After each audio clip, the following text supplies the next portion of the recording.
Fala galera, sejam bem-vindos a mais um MTCast. Hoje com a gente, uma das lendas aí do triatlon nacional, Alexandre Manzan.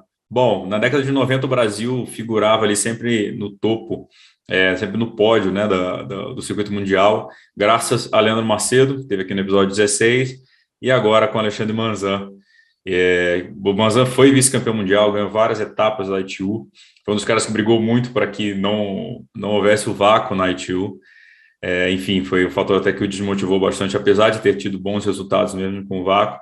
Então a gente foi conhecer um pouco mais do Manzan, o que o motivava, o que o desmotivava, a migração dele depois para o Xterra também, para o Triathlon Off-Road, o Trail Run, corrida de aventura, enfim. Mais um episódio muito especial, montando mais um pouco do quebra-cabeça, que é a história do nosso esporte, valorizando sempre quem chegou antes da gente e pavimentou todo esse caminho para que o triatlon chegasse onde chegou. Então, mais um episódio muito especial, espero que vocês curtam.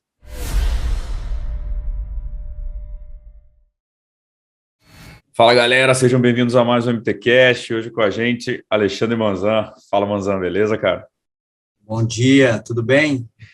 Beleza, cara, prazer ter você aqui. Contar um Obrigado, pouquinho prazer é meu. as lendas do triatlon aí. Uhum. Bom, galera, antes da gente começar aqui o papo com o Manzan, a gente devia ter já começado a gravar desde que a gente começou a falar, que já teve muito assunto bom aí antes. Vamos falar do nosso patrocinador, né? Vocês já sabem, a Copa Esporte está com a gente aí há 2 semanas, 3 semanas, então tem lá seu bretelle, sua camisa de ciclismo, seu short de corrida, tudo lá na Copa Esporte, tem 10% de desconto com o cupom MundoTri. A gente vai deixar aqui o código para vocês na descrição do canal e também no QR Code, que estiver assistindo a gente pelo YouTube. Então, aproveitem lá o desconto de 10% na Copa Esportes. E também, quem está assistindo a gente, dá aquele like, segue nosso canal, ativa o sininho, para vocês já saberem todas as novidades aí do Mundo Tri que a gente está trazendo. Bom, vamos para a entrevista, vamos para o papo. E aí, cara, como é que tá essa sua vida aí? Você estava viajando agora, né? A gente estava falando, você estava mais uma aventura do Manzão ou não? Na verdade, entre as viagens, eu fico em casa, entendeu?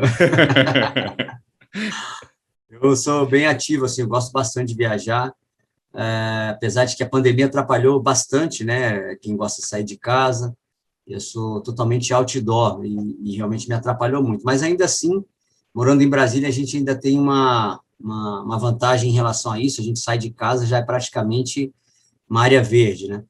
E, bem, eu estava, né, fiz uma viagem há pouco tempo para uma expedição de bike, né, um bikepacking, que a gente chama, Uhum. onde você leva toda a sua autonomia na bike, percorrendo um percurso variado aí, e geralmente de mountain bike eu faço isso. Eu fui para o norte de Minas, a gente foi explorar um pouco a Serra do Espinhaço, ali, o norte da Serra do Espinhaço, uma região muito bonita, muito acidentada e muito quente, por sinal. Foi bem legal. Você já, aqui no Brasil, você já andou nessas roubadas todas aí de Já fiz terra? bastante coisa, Gabriel. Já dei uma rodada legal, assim. Inclusive, na época do triatlo mesmo, eu sempre fui curioso pra caramba e volta e meia, no meio de uma prova e outra, eu me explorava algum canto aqui, ou com um canto fora do mundo, ou com outra atividade. Não era muito bem visto pelos patrocinadores isso não, mas eu gostava muito, né? Completava meu treino. Foi E engraçado que eu estou fazendo a pesquisa da pauta, né? Fui jogar e apareceu de repente lá Alexandre Manzano, no Jô Soares. Eu falei, caramba, bicho, esse aí furou a bolha, né? Do triatlo. E, Pois e, eu- é, fui lá conversar com o gordinho. e a entrevista está disponível ainda, cara. Eu consegui assistir Tá? inteira. Foi Acho que no legal. Globoplay, né? Uma coisa assim. No Globoplay. E aí ele Isso. mostrando lá, contando um pouco do teu acidente, depois a gente até volta um pouco nisso. Mas aí depois a próxima foto tava você voando de asa Asa delta. delta. De asa delta. Não, isso aqui é meu hobby, enquanto o É, Jô Soares com os olhos arregalavam, o cara é doido. é, é verdade. Já não Eu bastava o fiz de tudo triatlo. um pouco. Sempre foi mais inquieto, né, cara? Nunca. Desculpa, não te ouvi. Você sempre foi mais inquieto aí nessa. Sempre fui, cara. Eu sempre tive essa inquietude, né? Curiosidade. Até como eu falei antes da gente gravar, a gente estava falando isso, o teatro te dá uma base, né? Uma versatilidade muito grande, né? Muito poderoso, isso, muito grandioso. Em apenas triatletas não explorarem isso em outros esportes, porque acaba que, paralelamente, você pode fazer muita coisa legal. né? O triatleta, em geral, ele tem um condicionamento dos melhores dentro dos outros esportes, né? Você trabalha muitos grupos musculares, um cardiorrespiratório muito bem trabalhado, então, assim, você tem base para fazer várias outras coisas. Escalar uma montanha, não estou dizendo que todo mundo deve fazer, mas são coisas paralelas que você pode curtir um pouco mais a vida, entendeu? Porque a vida passa voando e eu tenho certeza que não é só triatlo. Isso é bom de falar, porque ainda mais a gente tem um público de atleta amador muito forte, e como amador, eu já fiz parte disso também, sou atleta amador ainda, mas era a ferro e fogo, né? Não, tem que treinar, tem que treinar, tem que treinar. Tem Na mais verdade, coisa por assim, aí. quando você é um atleta profissional, né, você vive disso, é natural que você se dedique, sei lá, 90% do seu tempo, talvez até mais, para se tornar um grande atleta, para melhorar a sua performance, chegar no melhor da sua forma e representar bem seus patrocinadores, o seu país e etc. Mas eu acho que, inclusive, em prol da performance, as pessoas têm que ter um pouco do lado pessoal também satisfeito, né? Não é só treinar, treinar, treinar. Eu acho que isso não preenche toda a sua... não é pleno em você. Você tem um lado pessoal que o triatlo ou o esporte não te preenche, né? Diga-se de passagem o caso da Simone Biles, lá dos Estados Unidos, né? Uhum. É um caso que explodiu agora, mas eu tenho certeza que tem muita gente naquela situação. Eu já passei por aquilo, né, nos meus 20 anos, eu longe de ter a postura dela, né, mas assim, e longe de ter a pressão que ela teve também, mas aquilo ali mostra um pouquinho que um atleta profissional passa para ser o melhor, né? Existe uma pressão muito grande, é natural, mas eu acho que muitas vezes a gente tem que saber lidar com isso de uma forma mais prática, que seria extravasar sua energia ou sua angústia em outros setores, né? Se for o lado pessoal, com sua família, pode ser, ou você ter uma outra atividade para você jogar essa energia fora, né? Extravasar essa energia, essa angústia, e eu sempre fiz isso com outros esportes, né? Esportes paralelos, eu remava de caiaque para desestressar um pouco a minha cabeça, até o corpo, né? Você muda a musculatura fazendo um trekking, tendo uma conversa com amigos em volta da fogueira. Você tem que tirar um pouco aquela energia focada só em triatlo, porque vai te fazer bem. Isso aí, acho que no contexto, é das qualidades que você tem que trabalhar para se tornar um grande atleta, né? Para você tirar, na verdade, é um momento é uma válvula de escape. Você tem que ter essa válvula ali ou seja, o sistema vai funcionar em harmonia, né? Muito treino, alimentação, musculação tal, e não é só, esse círculo não volta com treino. Eu acho que tem uma válvulazinha para você extravasar ali essa energia carregada de condicionamento físico. E isso vai muito em linha com outras profissões, né? Eu estava te falando antes, né? Eu trabalho no mercado financeiro e o triatlo é a minha válvula de escape, né? Então, o triatleta profissional, a profissão dele é o esporte, ele tem que ter Não vão trabalhar no mercado financeiro, gente, que vai estressar mais do que o resto. Mas ter uma válvula sempre realmente é importante. E isso, né? E sair um pouco daquele negócio do não é nada pedal e corre, eu tenho que fazer tiro de tanto. Não, vai fazer um trekking, né, sem tempo, vai remar sem tempo, né? Exatamente. Na verdade, até eu vejo um pouco paralelamente isso, porque eu estou meio afastado das competições de triatlon, do métier em si, né? Eu tenho feito outros projetos, expedições e, enfim, de planos pessoais, mas eu enxergo hoje o atleta amador, ele quer ser um atleta profissional, né? Não no sentido de querer virar profissional, ele lida com o esporte de uma maneira profissional, muito mais do que eu tive como profissional.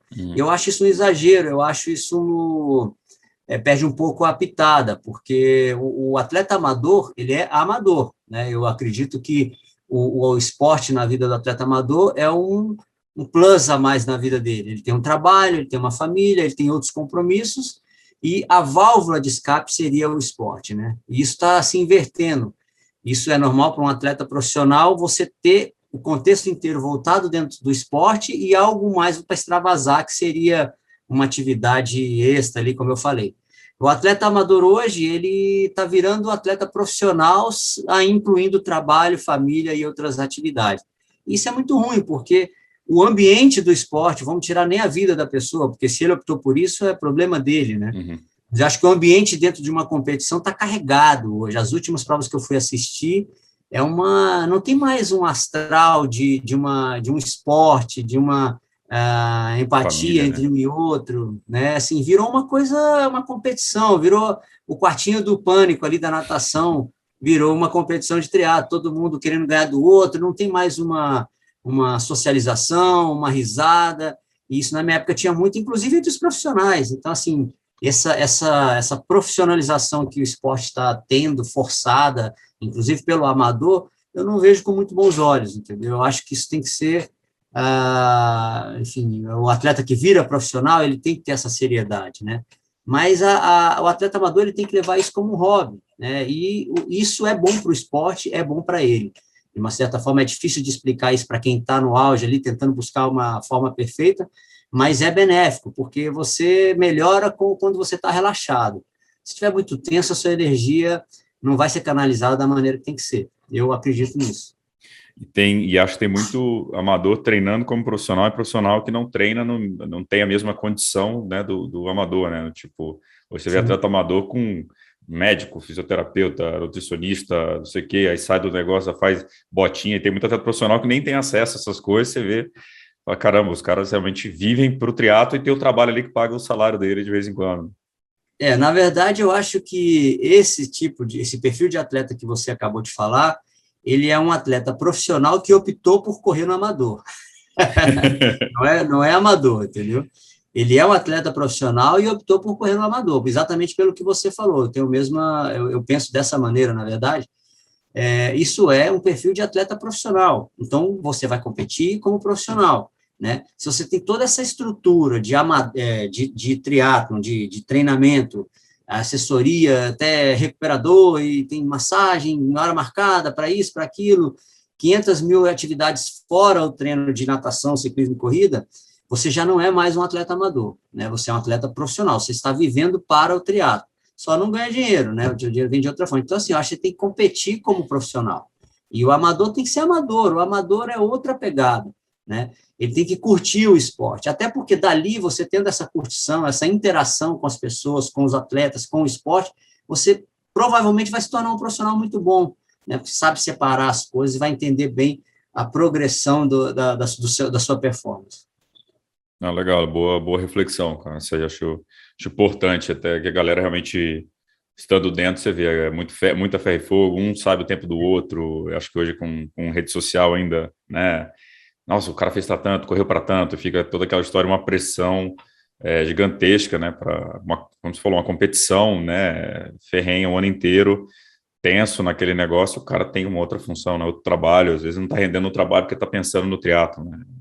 Exatamente. Um pouco. Uma coisa é você gostar do triatlo, né? Você participar do triatlo ali, estou dizendo em relação ao atleta amador. Uhum. E uma coisa é você ter essa relação com o triatlo de desejo, de prazer, e com isso você buscar informações das pessoas, resultados, tal. Isso é uma coisa, né? Daí para virar um fanatismo, uma coisa meio bitolada, é que eu acho errado, né? Isso aí acaba estragando o ambiente de uma forma geral dentro do triatlo. Pegando aqui, né, no teu currículo, você foi ou é treinador de triatlon ainda ou não? Como é que hoje você já Não, eu fez? já trabalhei com triatlo, com treinamento de triatlo. Hoje eu sou servidor público, né? Trabalho no serviço público há mais de 15 anos. E no início, antes disso, né, logo após eu quase encerrar minha carreira de triatleta profissional, tendo em vista as dificuldades de patrocínio ali, já no final, de você ficar naquela canseira de renovar um contrato, de você não saber ter aquela vida imprevisível de atleta profissional, o que eu acho que no Brasil se torna um pouco mais difícil do que o normal, eu simplesmente decidi, né, preciso ter alguma coisa mais certa aqui para pagar minhas contas.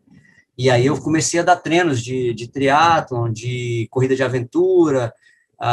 Eu usava, inclusive, muito a corrida em trilha como forma de treinamento para triatletas e sempre vi nisso um resultado excelente.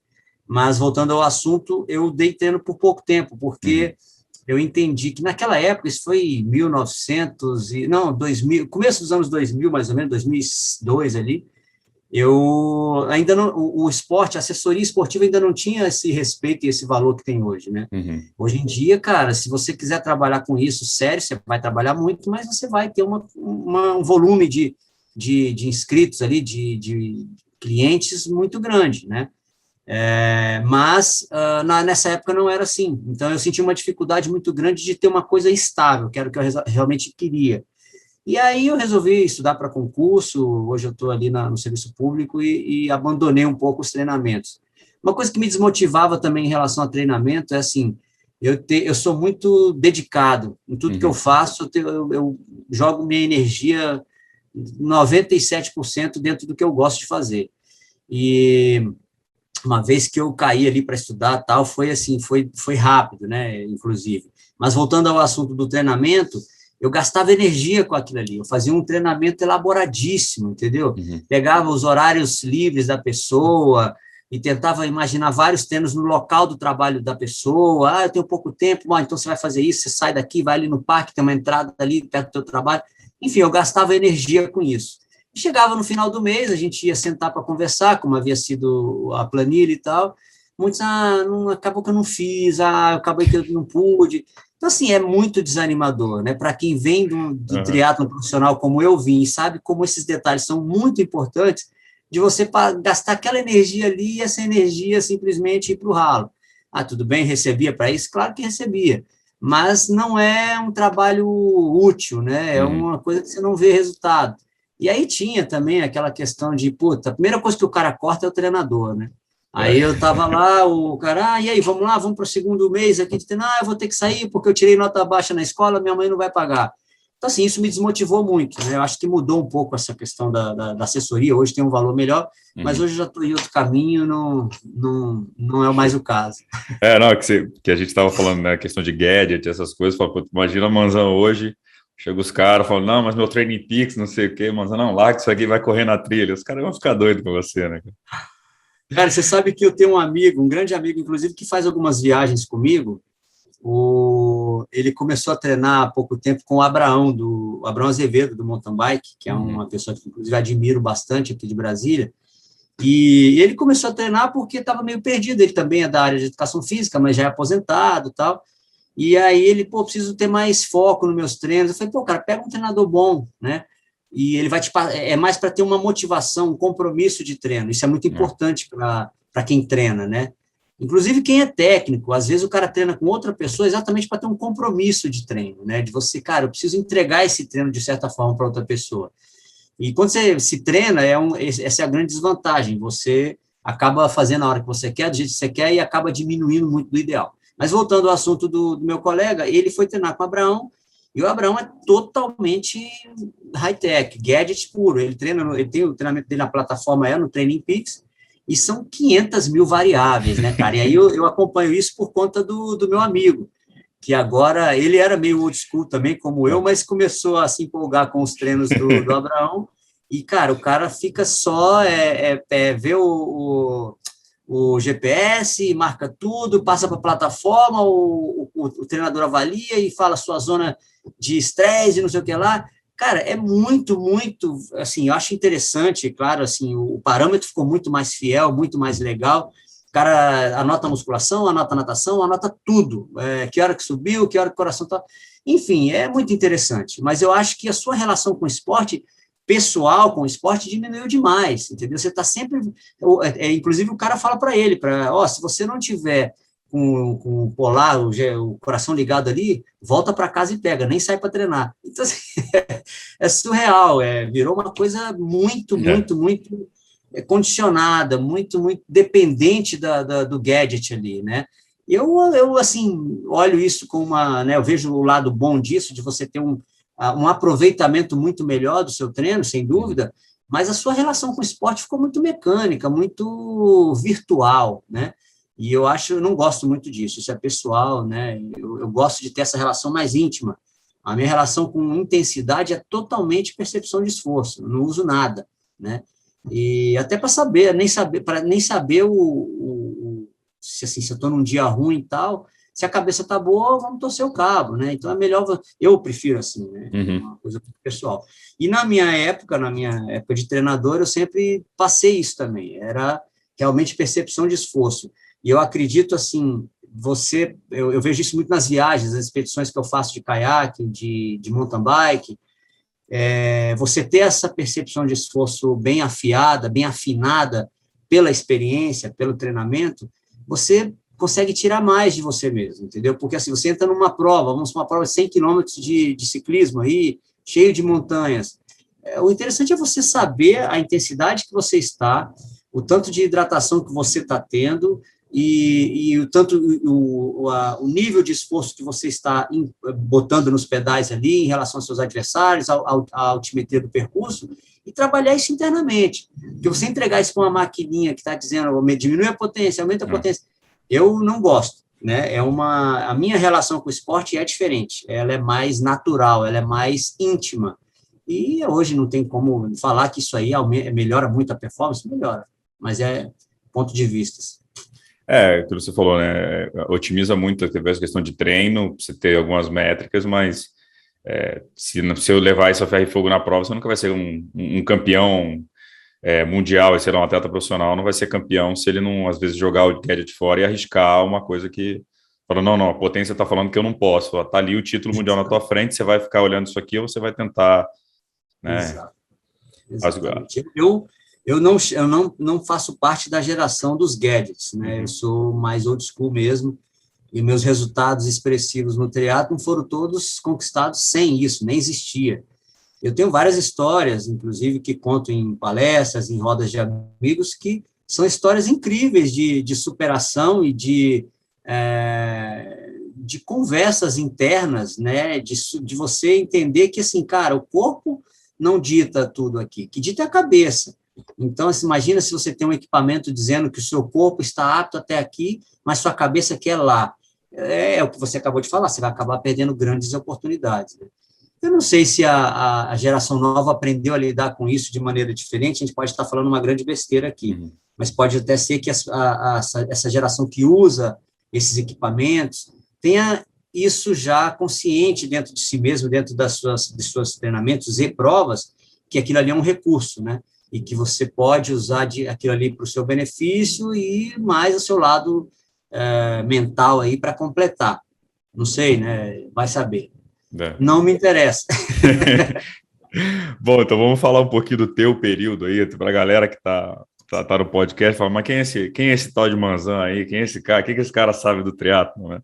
Bom, você é da geração ali da década de 90, que talvez, acho que a década de 80 foi o Rio de Janeiro, né, Niterói ali, que teve a grande safra ali de monstros ali, e depois Brasília, que, puta, né, particularmente, também, né, eu te falei, sou de Brasília, né, o coração manda, né, bate mais forte, mas que era uma safra espetacular, numa cidade diferenciada na época, né?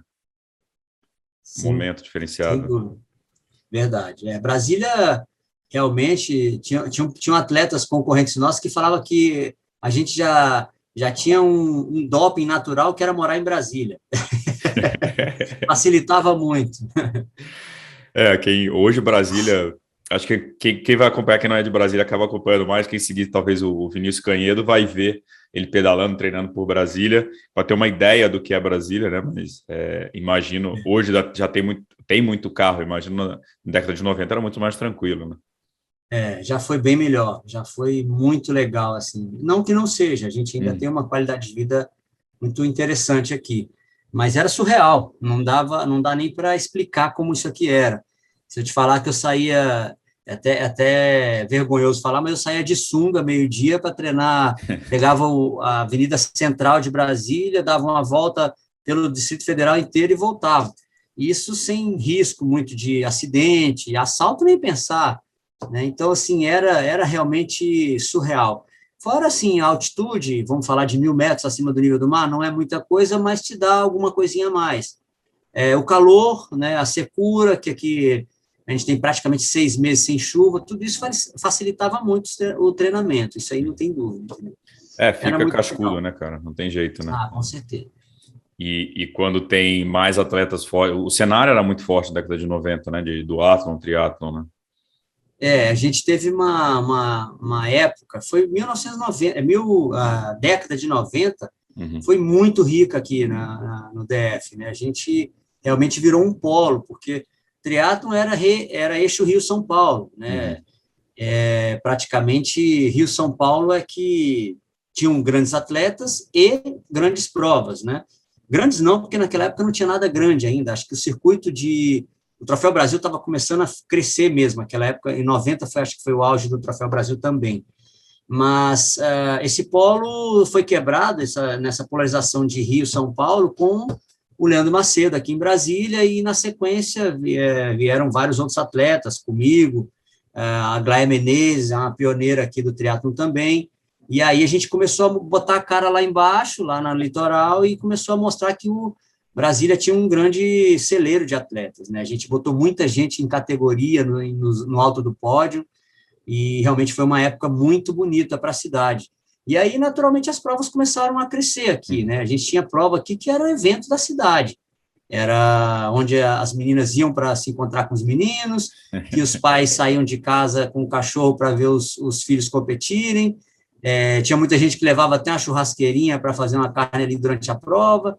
Então, assim, foi uma coisa muito legal, uma coisa artesanal da qual eu me sinto muito orgulhoso de ter feito parte, entendeu? Era diferenciado, realmente, assim, era o triatlon raiz mesmo e o triatlon amigo, Uhum. entendeu? Era um triatlo que tinha competição, tanto é que surgiram vários nomes, a gente saiu daqui e foi ser campeão mundial, né? Mas ainda assim existia um companheirismo, existia uma cumplicidade entre todos. E isso assim, é muito bonito de lembrar. Infelizmente, assim, eu não vi isso na última época que eu participei do triatlon aqui dentro. Não sei como está agora, até porque eu não participo mais das provas, né? Eu tenho outros Uhum. projetos, mas eu sinto saudade. O romântico, é um romântico, né? Mas é um. Mas era. Recordar é viver, né? Exato. O Mansur me mandou, cara, uma foto, depois eu até te mando. Acho que era uma foto de uma. Não sei se foi o Mansur ou o Barcelo, acho que foi o Mansur. Não foi o Mansur, que era um triatlon no Rio, e assim, um monte de pessoas seguindo o atleta. Tipo, tava todo mundo na rua mesmo, assistindo a prova, invadindo, não tinha cavalete, tinha nada, e correndo com um monte de gente atrás, assim. Depois eu te mando aquela foto, acho que 90 e pouco, assim, era um negócio muito. Muito louco. Mansur, né? Mansur, atleta sub-23, né? Menino novo ainda. Não, Caramba, quanto tempo, hein? Que legal. e não para, né? Mansur não para, né? O Sul tá até hoje aí, né, cara? O cara é uma fera mesmo, muito legal. E aí na década de 90, você já qual foi a tua primeira prova da Night U? Você lembra? Ano, Eu mais ou menos? virei profissional, eu comecei a fazer teatro em 1990. Foi meu primeiro teatro, 1990 exatamente. E aí ganhei a categoria aqui na cidade, né? Fiquei ali, fui cativado ali pelo esporte, pela dinâmica, e aí comecei a treinar mais sério, enfim, fui crescendo na categoria. Em 94 eu virei profissional de fato, né? Aí já comecei a, desculpa, Saúde. comecei a ter patrocínios ali sérios, já comecei a correr o circuito brasileiro e a competir no júnior. Na verdade, em 93 eu já competi júnior no exterior, fui campeão Uhum, pan-americano e ganhei uma medalha no campeonato mundial, fui terceiro. Em 94 eu explodi realmente, aí eu comecei a ganhar as provas aqui no Brasil. Eu acho que a primeira vez que eu ganhei do Leandro Macedo, inclusive, foi em 94, 93, eu acho. E aí eu vi que a coisa tinha ficado mais séria, né? E aí Como é que comecei a foi, treinar cara? mais. Te Oi? interromper nessa, como é que foi assim ganhar do Macedo, que era o cara que Ah, cara, com o certeza. cara sempre foi uma referência, É. né? Todo mundo viu o Leandro e realmente ele era um atleta acima de qualquer. O nível dele era diferenciado aqui em relação. Ele já tinha sido campeão mundial, inclusive, né? Então era assim, era um ídolo que a gente tinha, uma referência, mas uma coisa quase intocável. E eu nunca liguei muito para isso, né, Uhum, cara? A relação com o esporte é diferente. Eu acho que assim, respeito é bom e eu gosto, mas eu também assim, eu quero explorar onde eu posso chegar. E eu sempre tive essa pegada de explorar o meu limite e não o dos outros, né? uhum. Eu nunca mirei, eu quero chegar no Mansur, quero chegar. Não, eu quero explorar o meu. Enquanto o coração não explodia, eu estava virando o olho ali para tentar chegar. E aí foi automático, assim, a coisa foi chegando, eu vi meus tempos abaixando, me aproximando, e nessa prova realmente eu não esperava, acho que foi um duatlon em São Paulo, lá em Interlagos, uma puta festa lá numa exposição de educação física, um evento grande, e, cara, eu sabia que estava bem, né, eu sempre corri bem, assim, tive uma corrida boa, minha bicicleta, minha parte de pedal já estava melhorando bastante, mas não esperava ganhar, né, não, todo o triatlo brasileiro estava ali praticamente. E, cara, fiz uma provaça, né, cara? Gostava daqueles desafios ali de curvas, de lidar com os outros competidores, essa parte mental de trabalhar a prova, sempre gostei muito. E quando vi, estava ganhando a prova, né? Eu não liguei para quem que eu estava passando, eu sei que eu cheguei em primeiro. E, assim, com todo respeito, né, cara? A gente sempre respeitou muito um ao outro, mas eu tinha uma vontade de me explorar, né? E isso foi acontecendo. As outras vezes que eu ganhei dele também foram sempre dessa maneira, cara, eu quero chegar aonde eu posso, aonde eu puder, no meu limite. Acabava que eu tinha um dia melhor do que ele e ganhava, né? Foi muito legal, assim, foi um período muito bacana. Isso foi em 94. Aí eu entrei no circuito mundial em 95. Comecei a fazer algumas provas do circuito mundial em 95 e vi que tinha potencial, estava ali disputando já o circuito mundial, já era com vácuo essa época, né, já estavam fazendo algumas experimentações ali para o triatlo entrar nas Olimpíadas. E aí, em 96, foi que eu já estava bem, enfim, condicionado. A gente saiu aqui do Brasil, eu disputava com o Leandro aqui na época, a gente tinha empatado numa prova e fomos competir no Japão, que era a primeira etapa do circuito mundial. Aí, cara, na primeira prova lá, a gente saiu para correr feito louco, no segundo pelotão, eu saí buscando todo mundo e praticamente só não busquei, né, na chegada, fui vice-campeão da prova, só não busquei o Miles Stewart. E aquilo ali foi, acho que foi a maior surpresa que eu tive no triatlo, realmente foi aquele dia, né, que eu não tinha tido um contato tão próximo com o circuito mundial, e de uma hora para outra eu estava meio que me inaugurando ali no circuito mundial, chegando em segundo numa prova do circuito. Foi realmente surpreendente para mim. E, inclusive, por uma curiosidade, nessa prova foi o meu melhor tempo nos 10 quilômetros. Eu fiz 30 minutos e 10 segundos na corrida. 96. E aí, cara... E aí, depois, uma semana depois, ou duas, já tinha outra prova no Japão. E, cara, aí as atenções se mudaram, né? Todo mundo, puta. E o Leandro, nessa primeira prova, foi terceiro. Então, assim, a gente praticamente fechou o pódio ali. E aí todo mundo, puta, como é que pode? Esses caras correndo esse tanto aí. Na semana seguinte, eu ganhei a prova e o Leandro foi segundo. E aí ferrou, né, cara? Aí todo mundo falou, pô, os caras fudeu, né? Se a gente não começar a correr atrás de correr bem, esses caras vão ganhar sempre. E, de fato, o ano foi muito favorável para a gente, né? Eu ganhei outras provas, na verdade, eu ganhei mais uma prova nesse ano, foi em Ilhéus, que eu ganhei outra etapa do circuito mundial, e aí a gente terminou nesse ano em segundo e terceiro do ranking mundial. Eu em segundo, fui vice-campeão, e Leandro em terceiro. E, na verdade, curiosidade, o ranking final do circuito mundial de 96 foi o resultado da primeira prova do circuito mundial desse ano, que foi em Ishigaki. Miles Stewart, eu e o Leandro. Enfim, e depois, em 98, eu ganhei uma outra etapa do circuito mundial, que foi a última etapa que eu ganhei. Aí foi mais ou menos isso, foi um caminho curto e grosso. A minha passagem pelo circuito mundial foi rápida, né? Eu tenho esse espírito meio dinâmico, meio nômade. Na época eu era um pouco rebelde, meio sem noção, eu não explorei o tanto que eu poderia ter explorado ser um atleta de nível mundial, né? Eu acho que eu poderia ter feito bastante coisa se tivesse um pouco mais talvez de sensibilidade ali, era muito novo também, né? Enfim, a minha vida foi essa e foi muito bom. E também acho que era uma época diferente do esporte, né? Acho que não tinha também tanto. Acho que talvez quando se tornou olímpico que vem toda uma pressão de confederação e tudo, né? Nessa época era o surf, era a molecada ali e tal que estava fazendo um barulho. Era tudo experimentação, né? Assim, tinha alguns padrões de treino, de comportamentos e tal, mas a gente se experimentava, né? A gente não tinha muita receita de bolo. Hoje é fácil que eu digo no sentido de você o caminho que tem que ser seguido. Uhum. Mas a gente não sabia, cara. A gente estava entrando num túnel escuro e tinha que achar a saída do outro lado. E isso foi, por um lado, foi muito bacana. Eu gosto desses desafios, dessas incertezas, né? Hoje é um caminho mais fácil de você seguir. Mas eu tinha que ter tido um pouco mais de apoio emocional, eu acho, né?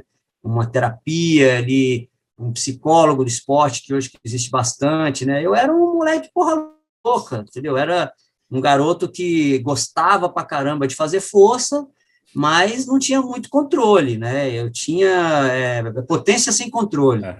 E eu acho que faltou ali uma orientação, um técnico com postura mais de paizão para me falar, cara, está louco, né? Senta aqui e vamos para cá. E eu não, eu meio que segui a minha cabeça, a cabeça de um adolescente. Eu acho que eu poderia ter explorado um pouco mais alguns resultados para o Brasil. Mas, enfim, essa não tem como mudar, né? Até que me gerou uma curiosidade, eu estava, né, ontem também pesquisando outras coisas, além do Jô Soares, e eu ouvi o teu episódio do Endorfina, inclusive mandar aqui um abração para o Michel Bogler, sempre muito solícito Grande também, Michel. figuraça, sempre quando a gente Parabéns para ele pelo Endorfina, cara. Muito legal o que ele conseguiu fazer ali. tá voando, Endorfina sempre convidados espetaculares e me ajuda muito, né? A gente estava brincando até antes de gravar, que eu falei, me poupa de muitas pesquisas, que eu só ligo lá, fico ouvindo, só anotando. Então, mandar um abração para o Michel. E ele fala um pouco, você conta uma história lá que eu achei bem legal, que é em 1998, que foi tua última vitória na ITU, né, no circuito mundial, que você aceitou um convite na quinta-feira para ir para o Japão, na quinta-feira à noite, para ir para o Japão correr uma prova no domingo. Exatamente. História bem legal, bem curiosa a história, acho. Essa história é legal ser contada depois de uma taça de vinho, que ela fica mais emocionante, entendeu? É uma história longa, cara, mas vale a pena, né? Quem puder, se tiver, não sei se está gravada lá, vale a pena escutar. É que, na verdade, inclusive, essa história ela puxa várias informações do que a gente conversa hoje, né? Uhum. Essa história de você acreditar só em gadgets, né? Cara, se não fosse a cabeça ali querendo ganhar, querendo mudar um pouco o cenário que eu estava vivendo ali, né? Resumindo a história, para quem não ouviu, né? Uma história bem grande. A minha situação era totalmente desfavorável para a prova, né? Eu tive uma passagem que foi ofertada na quinta-feira para competir no Japão no domingo. Imagina, um atleta de nível e disputar uma etapa da Copa do Mundo de quinta para o domingo, viajando um fuso de 12 horas. Coisa meio absurda, né? E eu fui com a cara e com a coragem. Falei, cara, quer saber? Se joga, né? Se joga, vai lá, faz o que der e volta para casa. É assim, aquela velha frase, cara, você não tem nada a perder, né?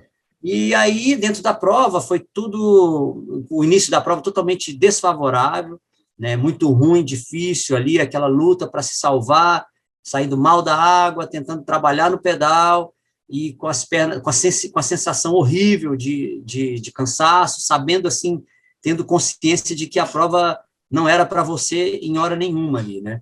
E aí que está a questão de você se conhecer, de você explorar um pouco a sua experiência de treino, né? Não pode confiar em aparelhinhos, em computadorzinho, entendeu? A relação com o esporte é pessoal, né? A sua superação é pessoal, não é computacional. Então, ali dentro dessa prova, cara, eu fui trabalhando a minha situação, cara, vamos lá, tá ruim, mas pode melhorar.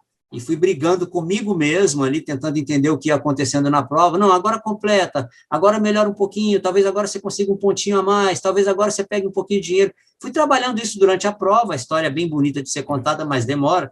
E o fato é que eu acabei ganhando a prova, entendeu? Eu acabei vencendo, essa foi a última etapa do circuito mundial que eu ganhei, e essa prova eu tenho um orgulho muito grande de lembrar, de contar, pelo fato da situação ser totalmente controversa para mim, não ter a menor chance de ganhar e de ter ganhado a prova entendeu? Dos melhores do mundo ali.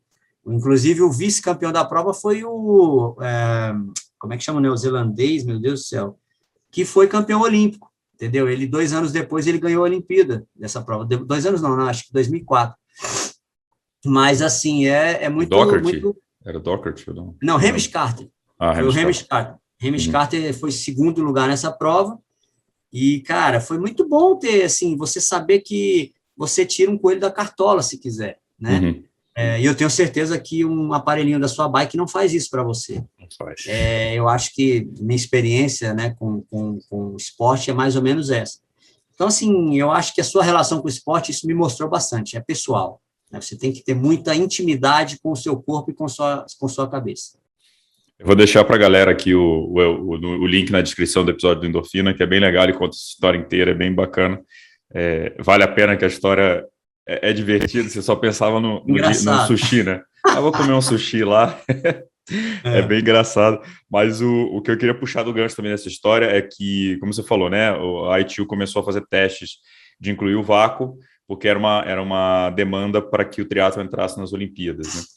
E em Hum. 98, efetivamente, foi confirmado, né, que estaria nos Jogos Olímpicos do ano 2000, só que aí você estava muito bem posicionado no ranking e aí falaram que zerar a pontuação, né? A partir de 98, zerar a pontuação, teria que começar do zero e te desmotivou, né, pra cacete essa história.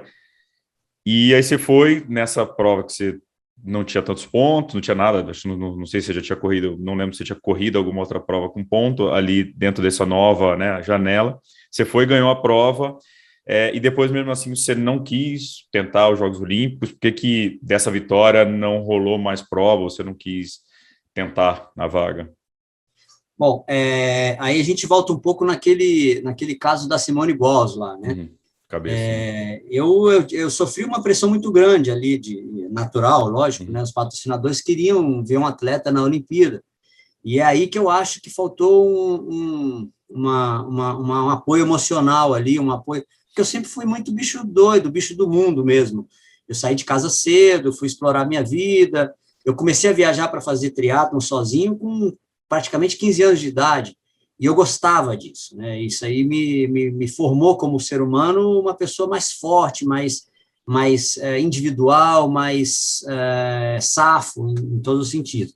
Mas fato é que isso não me deu faltou uma disciplina dentro de casa, no Uhum. sentido de me botar alguns limites ali e me posicionar em algumas situações pessoais. Essa questão das Olimpíadas, eu acho que foi um grande exemplo para mim, né? Eu acho que eu aprendi muito, né? Eu não gosto de ficar sofrendo pelo que aconteceu, mas realmente eu enxergo o que eu perdi Uhum. em tendo decidido, né, de uma maneira rebelde, sair, abandonar o plano olímpico ali. Eu estava de saco cheio realmente de competir o circuito mundial, é cansativo para caramba, isso independente da sua idade, a pressão é muito grande, você se abdica de muita coisa legal, entendeu? E fato é que eu era muito novo, né? Eu tinha ali a minha juventude concorrendo com uma Olimpíada. E isso pesou bastante para mim, Você né? tinha 20 anos de idade, né? Agora, 24 anos cara, 20 e nessa. poucos, 20 e É, poucos, 22, eu acho. Eu acho é, que isso aí, né? É é. difícil, mas não justifica, né? Uhum. Faltou um apoio ou, de repente, enfim, não sei o quê. Mas fato é que você perguntou em relação ao que mudou, realmente eu tive vários fatores ali que realmente foram muito pesados, que foram influentes na minha decisão. A primeira delas foi em 97, quando eu estava. Não, em 96 eu terminei o ranking mundial em segundo lugar. Ou seja, dali para as Olimpíadas faltavam 4 anos, menos de 4 anos, eu estava com um passaporte carimbado para disputar a Olimpíada. Não tinha quem me tirasse. Eu poderia parar de competir e ficar enrolando nas provas que eu estaria lá na largada das Olimpíadas. Uhum. O que aconteceu? Em 97, eu decidi fazer uma prova longa e estava treinando para essa prova e eu fui acidentado. Eu fui atropelado covardemente por um motorista que não prestou socorro e ali tive uma lesão gravíssima no tornozelo, eu quase morri, e o meu tornozelo esquerdo foi espatifado em vários pedaços. Eu passei por uma série de cirurgias de reconstituição em que foi colocado em xeque, inclusive, eu poder correr, né?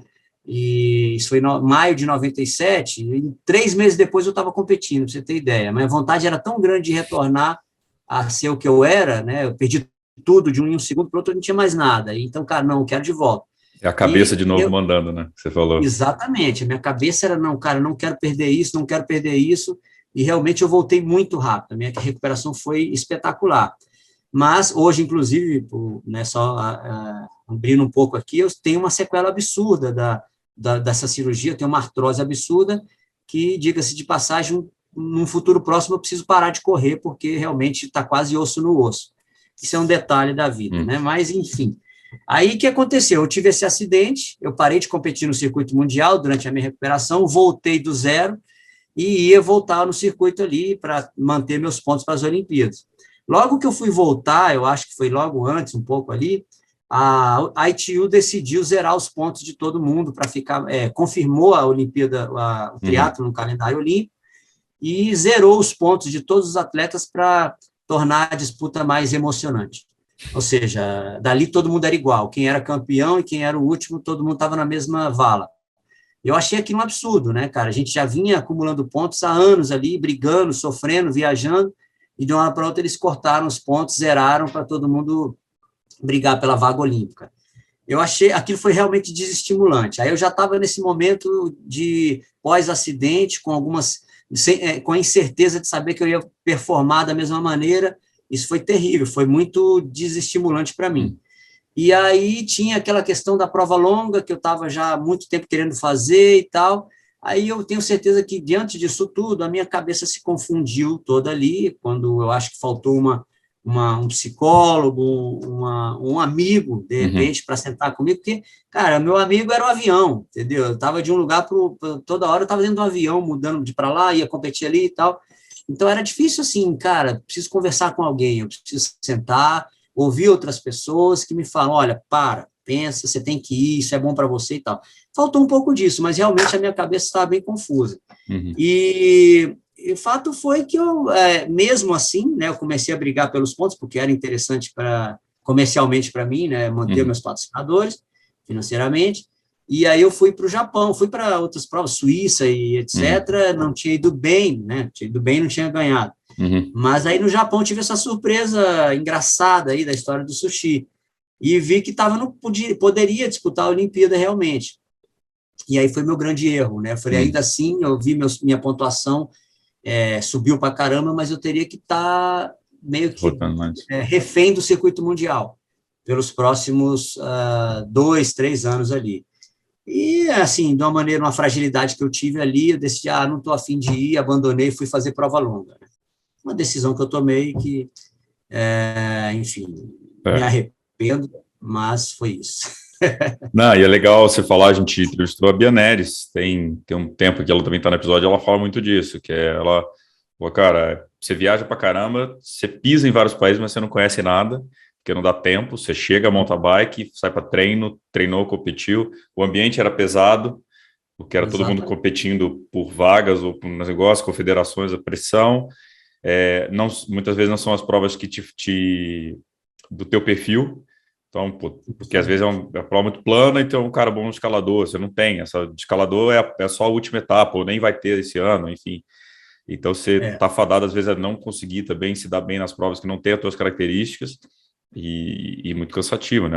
Acho que o Klebin falou isso também do penúltimo, acho que do ciclo para o Rio, que ele viajou, dos 2 anos, ele viajou, sei lá, 400 dias ele estava fora de casa, 500 dias ele estava fora de casa nos 2 anos, sei lá. É isso mesmo. Perde aniversário de filho, família, enfim. E, bom, e aí você foi para longa, foi engraçado, cara, que pesquisando aqui também teu nome, a PTO, né, que é a organização hoje dos triatletas profissionais, tem o teu resultado do Ironman Lake Placid lá, na base de dados.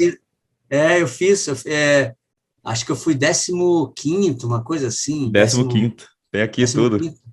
Tem a base de dados dos caras, tá lá, Alexandre Manzan, Professional Triathlete. De 2001. Assim, a prova longa eu sempre achei, eu tinha um charme especial, né? A prova longa sempre teve um charme especial, eu acho. Foi o começo de tudo, né? Tem todo um romantismo envolvendo as provas longas. E eu sempre fui apaixonado pelo Ironman, sempre gostei. Mas não foi a minha cereja do bolo, assim, do triatlo. Sempre dei resultados mesmo no triatlo olímpico. E no Xterra, que eu fui muito bem também. Agora, o Ironman, cara, é uma coisa, não tem muito meu perfil, eu acho. Eu fui entender isso depois que eu comecei a treinar. Eu tive um resultado bom, fui 4º lugar no Ironman Brasil em 99, que foi em Porto Seguro ainda. Fui o primeiro brasileiro, mas nada que se compare ao que eu fiz no triatlo olímpico, né? Não tem nem comparação. E essa questão do treinamento, da prova longa, eu não pensava isso antes, mas quando eu entrei ali e entendi, eu vi que não era para mim, porque realmente me consumia muito tempo, né? Consome muito tempo o treinamento de prova longa. E eu acabava perdendo muito tempo, perdendo, né, entre aspas, muito tempo em relação às outras coisas que eu gostava de fazer, né? Ler, de estar com os amigos, de fazer outros esportes, né? Voar de asa delta, caiaque. Então, isso me fazia muita falta, né? E aí, minha passagem pela prova longa foi rápida também, não demorou muito, não. E o Xterra, cara, entrou também nessa história de desbravar o mundo, desbravar o mato, como é que foi essa? Cara, o Xterra, para mim, foi mais ou menos os acréscimos do segundo tempo. Eu estava ali já no 45 do segundo tempo, falei, cara, vou encerrar, vamos ter outros projetos na vida, né, cuidar da minha, enfim, da minha vida profissional, né, que vai me segurar o resto da vida, já treinando, estudando para concurso, e aí o Xterra veio para o Brasil em 2005, eu acho, e eu sempre andei de mountain bike, desde que eu treinava lá atrás, no triatlo olímpico, e sempre corri em trilha. Eu lembro de fazer muito isso por influência passei um período nos Estados Unidos treinando, e via lá Mark Allen, a galera correr muito em trilha, né, e vi que isso beneficiava muito a corrida no triatlo. E sempre fiz isso. Então, o triatlon veio para... O Xterra veio para o Brasil em 2005, fui convidado para ir fazer. Eu já tinha tido uma oportunidade de disputar Maui na época do triatlo olímpico, que eu era atleta, tá, acabei não indo. Uhum. E aí veio para o Brasil e falei, vou lá disputar, tal. Cara, e foi assim, foi uma luva que encaixou, porque eu dominava um pouco a técnica de mountain bike, de corrida em trilha, e tinha o gás ali, ainda a brasinha ainda estava acesa do condicionamento do triatlo. Então foi espetacular. Eu cheguei, já tive um puta resultado, e aí disputei aí uns 6 anos de Xterra, dominando ali a cena do Xterra praticamente nesses 6 anos. Aí realmente cansa, né? Chega uma hora que a idade vai chegando, outros planos aparecem, mas eu tenho uma opinião formada. Em relação a todos os triatlons, formatos de triatlon, eu acho o Xterra o mais legal, cara. Eu acho ele muito dinâmico, porque o Xterra ele não exige só condicionamento físico, ele exige técnica, né? O triatlo olímpico, você pode pegar qualquer pessoa hoje, começar a treinar, ele vai evoluir muito, assim como no Ironman. Você não precisa de ter técnica para pedalar certinho que eu digo, de você completa, você passa por todos os percursos que você fechar ali para fazer um Ironman, um triatlo olímpico, qualquer pessoa vai pedalar. O Xterra não, né? O mountain bike dentro do Xterra não é qualquer um que passa, entendeu? Você pode passar empurrando, você pode descer da bike, mas se você quiser ter um resultado bom, você tem que ter técnica para passar rápido e com domínio em todas as situações. Então, é um ingrediente que dá um pouquinho mais de prazer e eu acho que de excelência para o atleta, que além de você ter um condicionamento bom, além de você ter disciplina, dedicação ali e tal, você tem que ser técnico, entendeu? Se você não tiver técnica, você não vai ser um bom atleta de Xterra, né, de triatlon cross country, vamos dizer assim. E tem a imprevisibilidade, né, cara? Porque tem a terra seca, mas se chover a terra molhada é outra habilidade, né? Outra. E tem assim o dinamismo também, né? Cara, o Xterra é muito difícil, porque você está com o pulso praticamente no pulso mais alto, e daqui a pouco você despenca ali, e você descansa, mas já com o tenso de cair, tal. Isso é dinâmico, a paisagem muda toda hora, você não sabe o que vai ter depois da curva.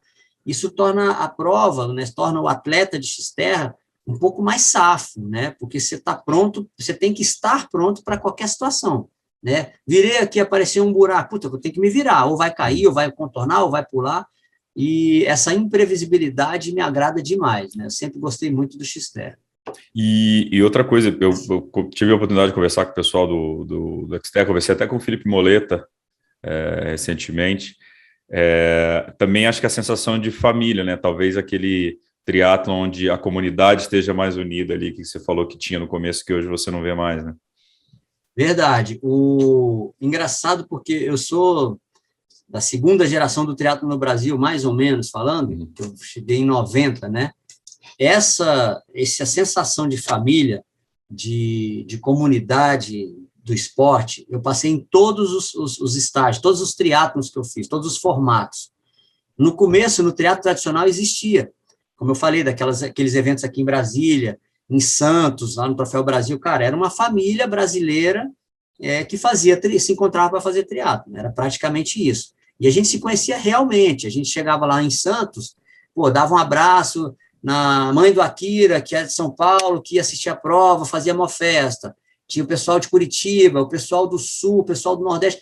Então, cara, a gente era amigos, era meio uma familhona mesmo, que botava para quebrar no dia da prova ali, mas curtia, ia para festas, né, ia beber, sentava ali depois, ia para a praia. Então, assim, não se resumia a fazer uma prova em nível forte, né? Existia um outro relacionamento com o esporte, todos se conheciam praticamente. E, realmente, com o tempo foi mudando, como eu falei, o esporte foi mudando, foi comercializando um pouco, foi perdendo um pouco dessa questão da família ali do triatlo tradicional. Aí eu migrei para o Ironman.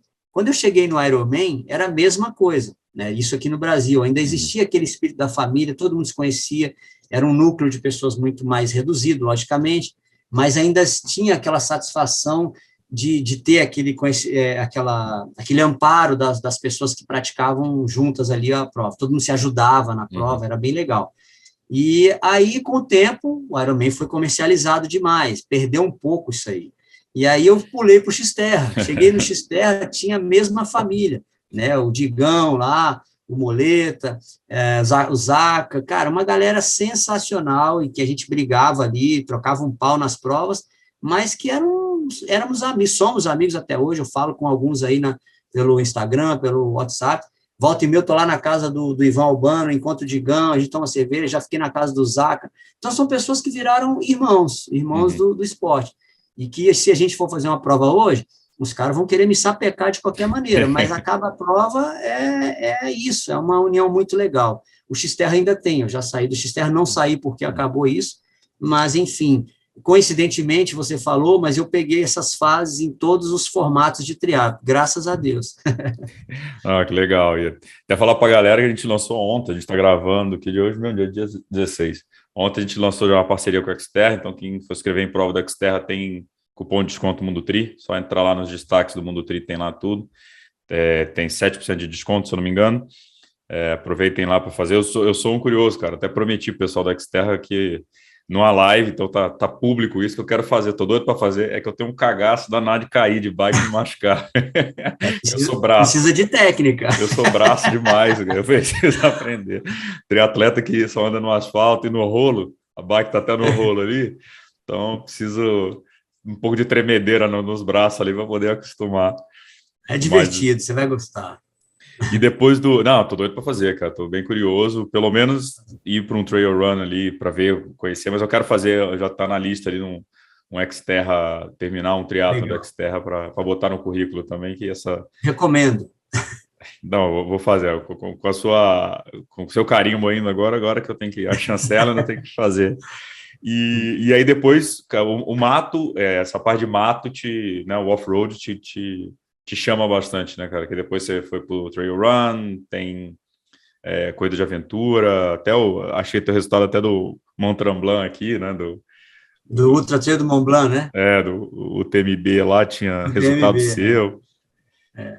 Eu sou curioso, eu gosto de explorar essas coisas, como eu te falei, isso até me atrapalhou um pouco quando era profissional, porque eu ficava querendo explorar os outros esportes, aprender outras coisas e perdi um pouco o foco do que eu era pago para fazer. Mas, por outro lado, abriu vários caminhos para mim, né? Eu realmente fiz corrida de aventura, assim, fui conhecer, né? Eu não fui um atleta de ponta de corrida de aventura, atleta que eu digo no sentido de resultado, né? Porque o triatleta chega na corrida de aventura é nada de braçada, não é uma prova exigente fisicamente, é muito mais psicológico ali. E aprendi muita coisa, cara. Eu admiro muito o tipo de prova, o formato, mas para mim, né, uma coisa pessoal, é muito trabalhoso ali, a logística. Um triatlo é muito mais fácil, muito mais simples de se fazer, no dia a dia fica mais convidativo.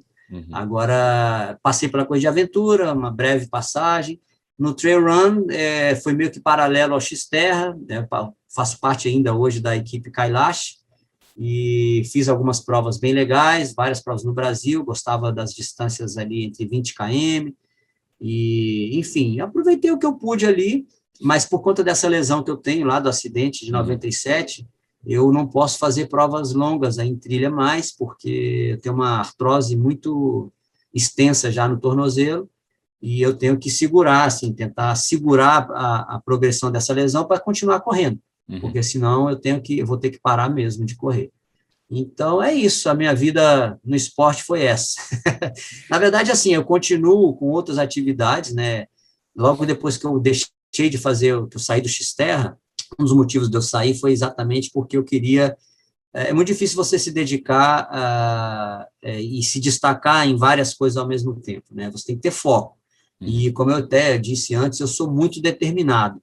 Eu gosto de fazer bem o que eu faço, né? Eu gosto de explorar 100% aquilo que me dedico. E aí eu comecei a fazer expedições, né? De bike, caiaque, trekking pelo mundo aí, e isso me cativou, porque, de certa forma, o condicionamento que eu tinha era mais do que favorável para isso, e existia um ingrediente a mais, que era a planejamento estratégico de uma expedição, a logística, parte de cabeça para você lidar com o inesperado. Isso foi um outro braço que se abriu dentro do meu campo de esportes que eu conheci. E é o que eu faço hoje. Hoje eu me dedico mais a essas expedições. Acabei que fiz muitas viagens de bike já, sozinho, com amigos, viagens de caiaque, eu fiz praticamente todas as ilhas do Brasil, as grandes ilhas, né? Ilha do Mel, Ilha Grande, Ilha Bela, Floripa, enfim, várias outras, e explorei bastantes coisas, né? Bastantes percursos, etc. E é o que eu gosto de fazer hoje, né? Eu uso o meu condicionamento para explorar lugares de uma maneira sempre movida à força humana, e hoje se tornou um pouco... eu tenho levado pessoas para fazer isso, né? Eu abri um pouco essa minha experiência para levar pessoas a participarem dessas expedições. Então, eu tenho organizado algumas expedições de bikepacking, de trekking, fiz há pouco tempo uma expedição de canoa havaiana aqui numa represa aqui próximo, 3 dias remando, Barra Grande, já fomos também, e eu curto isso, eu curto lidar com... Hoje a minha curtição não é só física, né? É um pouco mental e afetiva, né? Você tratar com pessoas e mostrar esse mundo novo para as pessoas, mostrar para as pessoas que elas são capazes ali de fazer o que nem imaginam, né? É basicamente isso. Tem muito do que o triatlon ensinou, né, cara? Que é isso, né? As pessoas às vezes acham que não vão conseguir terminar, nossa, distância é impossível, e mostra que é capaz, acho que tá dentro de você isso aí ainda, né, Gi?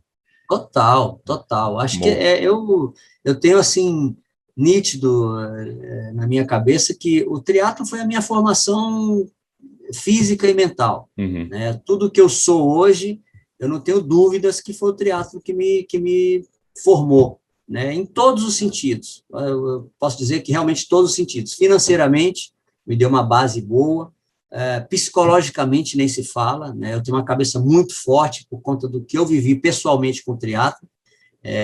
Fui muito novo, me jogar no mundo sozinho, explorar as coisas sozinho, e fisicamente, né? Psicologicamente e financeiramente. Eu acho que não tem como negar isso. O triatlo me deu muito mesmo. Você falou que hoje você não acompanha mais, você tá completamente alheio ao triatlo, você não é mais a tua... Não assiste nada, tem nada hoje que te cative no triatlo, assim, ou um atleta que você fala, cara, esse cara é legal, eu gosto de ver esse cara competindo, ou esse cara me lembra eu quando eu era moleque, tem algum aí que ainda te... Olha, para falar que eu não vou falar que eu não assisto nada, porque eu assisti o triatlo nas Olimpíadas, né? O circuito mundial realmente eu não acompanho, mudou muita coisa, né? Mudou muita coisa, e assim, não dá tempo de acompanhar porque eu tenho muitas coisas para fazer, né? Tenho trabalhos, expedições, aí lidar com cronogramas, com pessoas ali, né? Você está lidando com vidas em ambientes inóspitos e tal. Então, realmente, assim, me consome muito tempo e muito foco ali da minha cabeça. E, claro, não é por isso, né? Eu acho que eu me desinteressei um pouco do triatlo pelo formato, pela forma como ele acabou chegando, né? A gente conversou isso antes na entrevista, eu acho que o triatlo ficou muito comercial, né, mais do que deveria. Eu acho que para ser profissional, um esporte tem que ser comercial, não tem como negar isso aí. Mas eu acho que perdeu um pouco o encanto que eu tinha pelo esporte, que era uma coisa mais informal, mais pessoal, né? E realmente é difícil, mas eu vi as Olimpíadas, eu assisti ali, fiquei muito ali chocado com a atitude do norueguês, né? Eu fiquei muito, cara, me lembrou muito a garra do Japão ali, entendeu? Cara, eu vou por tudo ou nada, não quero saber, fecha os olhos, range os dentes e vai. E, cara, saiu, né? Exatamente o que o cara fez ali. O cara deu um tiro muito precoce que eu não acreditei que o cara fosse segurar e foi. Eu achei muito legal. A postura dele é a postura de quem quer uma medalha mesmo, né? Então, assim, não acompanho a história dele, me parece que... Acho que depois eu assisti o Campeonato Mundial também, que foi na sequência, que ele ganhou. Então, cara, assim, fiquei impressionado. Agora, estilo de corrida, de personalidade, eu não tenho muita intimidade para dizer, porque eu não acompanho essa galera, entendeu? O que eu vejo, comentários, né, até não é certo dizer, porque se você não está acompanhando 100% de perto, não é justo você opinar, né? Mas o que eu ouço falar é que mudou muito, né? Que as pessoas estão muito, enfim, muito com resultado e aparência a prova ali. Na verdade, o que eles querem é resultado e aparência. Muito Instagram, muitas fotos. Essa relação com o esporte é outra, né? Não estou dizendo que é certo ou errado,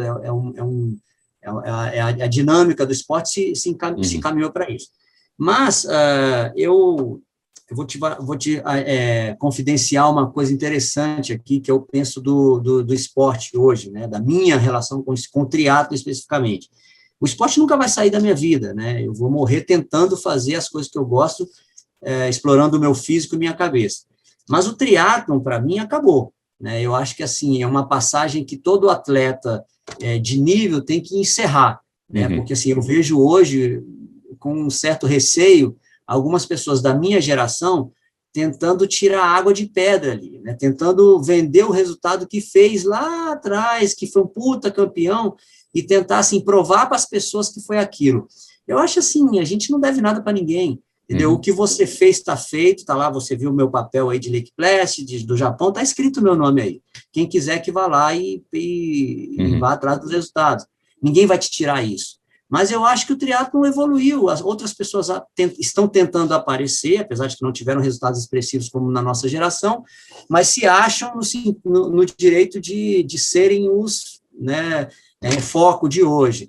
E eu cansei, assim, por um tempo eu ainda tentei me manter evidente, né, como eu vejo esses parceiros da minha geração hoje brigando para aparecer, e eu acho meio que um trabalho em vão, na verdade. Porque, cara, acabou, né? A sua geração acabou. Veio outra que tomou conta, que botou um perfil diferente para o triatlon, que você tem que aceitar e simplesmente ir embora.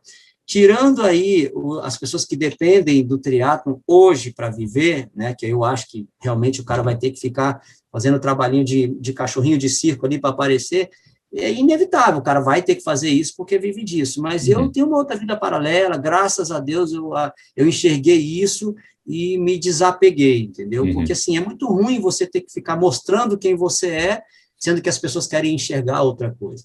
Eu acho que o triatlo não é mais aquilo que eu fazia. E simplesmente eu guardo com muito carinho a época que eu fiz, que eu viajei, que eu ganhei, né?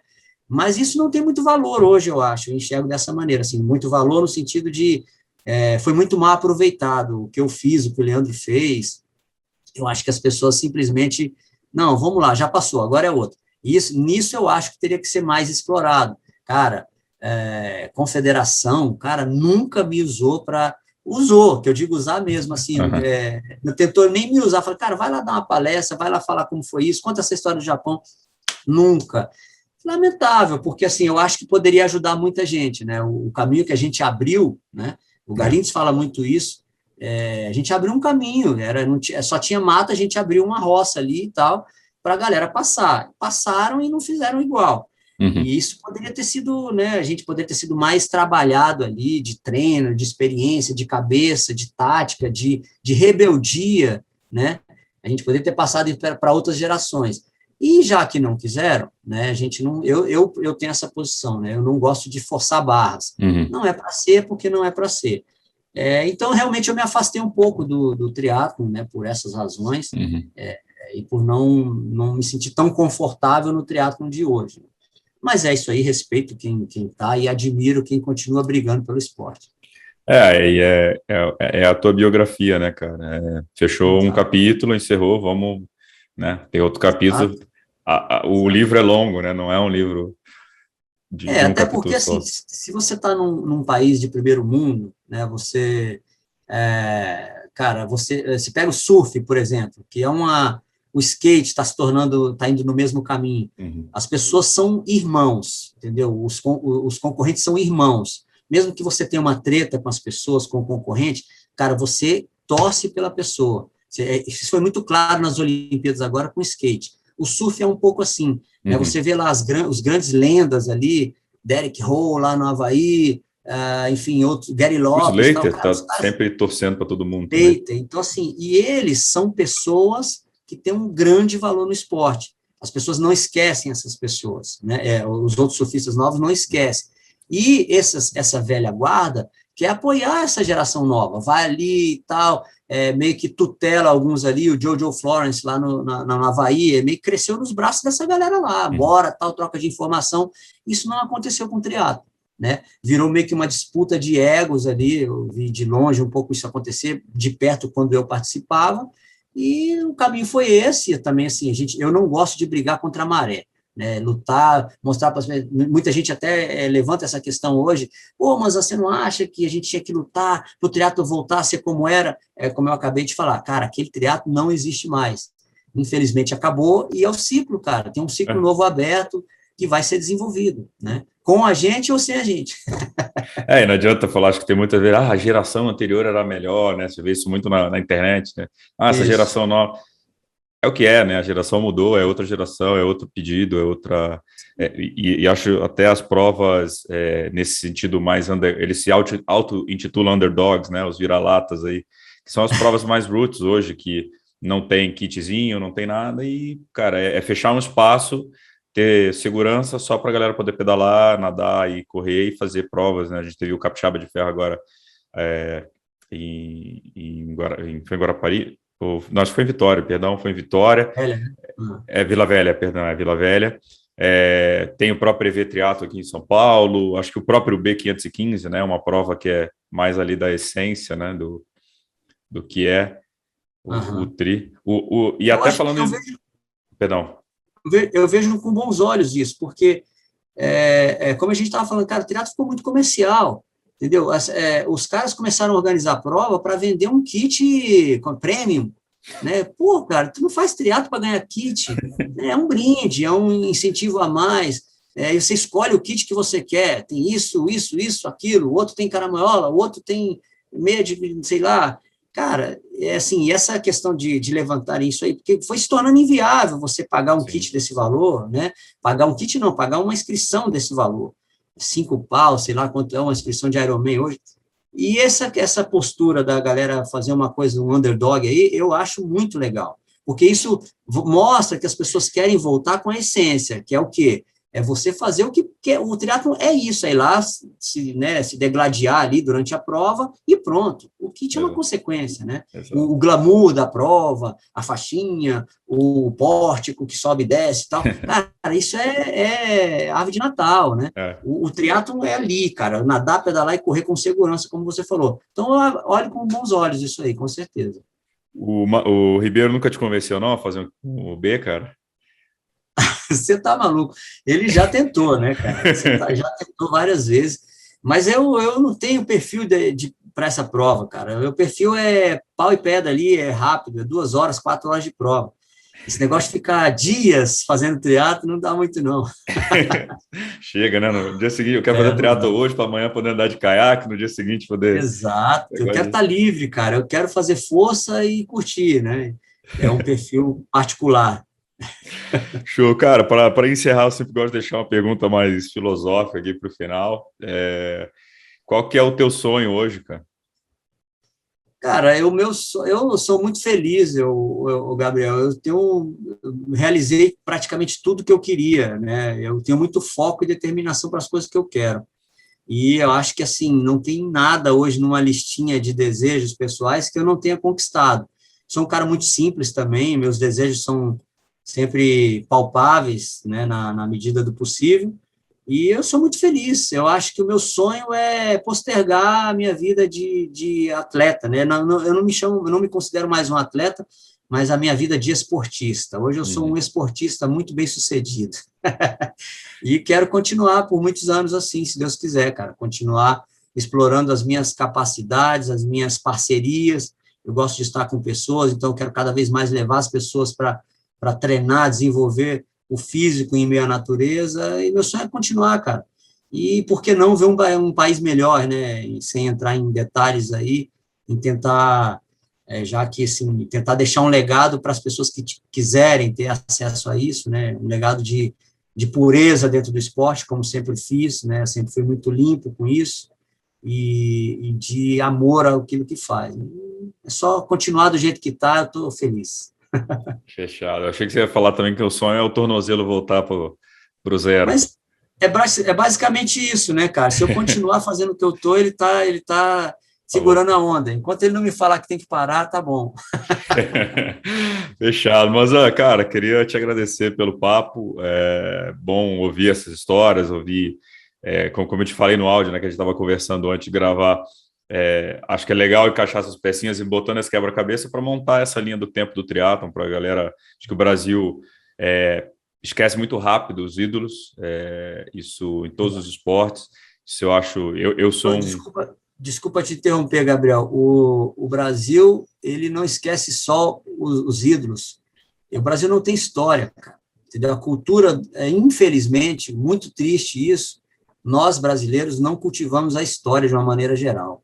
Entendeu? E é por isso que o cenário no esporte e na sociedade, de modo geral, está assim. Né? A gente tem que entender o que deu certo, o que não deu certo para não repetir, e tentar replicar e melhorar. Mas, infelizmente, todo mundo que chega quer começar do zero. Isso é uma perda de tempo. Né? Desculpa te interromper. Não, tranquilo. Isso é legal ouvir isso, assim, e montar um pouco dessa história do triatlo, porque que a gente se apaixonou, eu me apaixonei pelo triatlo em outra época, mas só foi porque o esporte, vocês começaram, falei que era de Brasília, eu via vocês no DFTV lá direto, os caras de sunga correndo lá com as roupas curtas. Chegando, oh, esses caras malucos aí, esses caras todos aí. Você, Macedo, era toda hora lá no DFTV. E ainda bem legal. Que não tem mais. Ainda bem que não tinha streaming naquela época para ter essas coisas para o pessoal ficar vendo essa sunga até hoje, né, cara? Ainda bem, né? Isso é uma evolução positiva do esporte, né, cara? Exato. Ter sumido essa sunga, né? Pelo amor de Deus. Pelo amor de Deus. Mas, cara, te agradecer pelo tempo, pelo papo. Enfim, quando quiser falar de trail run, de corrida de aventura ou de triatlon também, esteja à vontade aqui. O Mundo Tri sempre aberto. Muito obrigado. E, cara, sempre sucesso aí. E quando eu estiver em Brasília, te dou um toque pra gente ou andar no mato ou tomar uma cerveja também, que eu tô sem dúvida. Desse esporte. Gosto de tudo. Muito obrigado pela oportunidade. Boa sorte para vocês aí na empreitada nova. Beleza, cara. Valeu, Manzan. Galera, esse foi mais um episódio do MTCast. Segue a gente no canal, dá o joinha aí. Segue o Manzan também nas redes sociais aí, que ele vai virar TikToker agora também, vai fazer dancinha, ele falou. Imagina, Manzan, fazendo TikTok lá, as dancinhas. Deus me livre. Eu sou focado, é uma rede social e tá bom. Se ela ficar velha, eu passo para outra, assim vai. Quando aparecer o Manzan fazendo um videozinho, a galera vai bater e vai internar você e falar que o Manzan ficou doido, esquece. Para. Valeu, galera, Valeu. até mais. Abraço.